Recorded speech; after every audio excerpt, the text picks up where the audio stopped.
বিউরোক্রেসিকে দেখলে যে আমরা বিউরোক্রেসিতে কারা কাজ করে প্রথম বিউরোক্রেসির প্রথম মূলত হচ্ছে নিয়ম কানুন থাকে প্রত্যেকটা অঙ্গে নিয়ম কানুন থাকে যাকে আমরা আইন ল এক নম্বর। দুই নম্বর হচ্ছে আমরা দেখি স্পষ্ট ডিভিশন থাকবে মানে সেপারেট থাকবে এক ডিপার্টমেন্ট থেকে আরেকটা ডিপার্টমেন্ট সেপারেট থাকবে মানে স্পষ্ট ডিভিশন থাকবে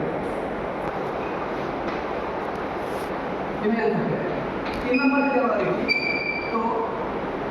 যোগ্যতার ভিত্তিতে কর্মচারী নিয়োগ যোগ্যতার ভিত্তিতে কর্মচারী নিয়োগ হবে। চার নম্বর যদি আমরা দেখি তো মেরিট বেস রিক্রুটমেন্ট তো আইন যাকে আমরা রুল অ্যান্ড রেগুলেশন তো রুল রেগুলেশন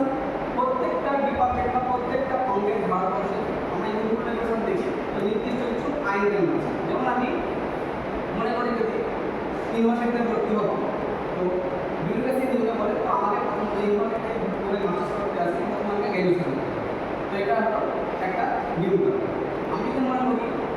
টুপিএসসি ক্লিয়ার করবো টুপিএসসি ক্লিয়ার করবো প্রথমত আমাকে 10 + 2 + 3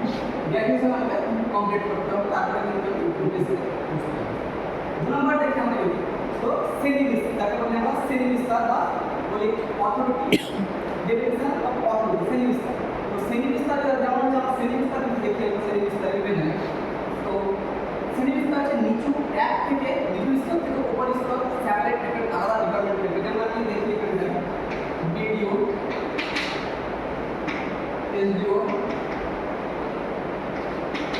ডিএম এর নিচে প্রত্যেকটা ডিপার্টমেন্ট একটা সেপারেট ডিভিশন আলাদা আছে। এসডিও কাজ আলাদা ভিডিও কাজ আলাদা এসডিও কাজ আলাদা ডিএম এর কাজ একে অপরের প্রত্যেকটা হচ্ছে যে ডিভিশন শ্রেণী বিস্তার ভাগ করা আছে সেপারেট এরকম কি তাদের নির্দিষ্টভাবে একে অপরের উপরে করবে। 3 নম্বর যদি আমরা দেখি যে যোগ্যতা মেরিট আমাদের যে যোগ্যতা দেখতে হয় আমি যদি ভিডিও বা এসডিও বা ডিএম হব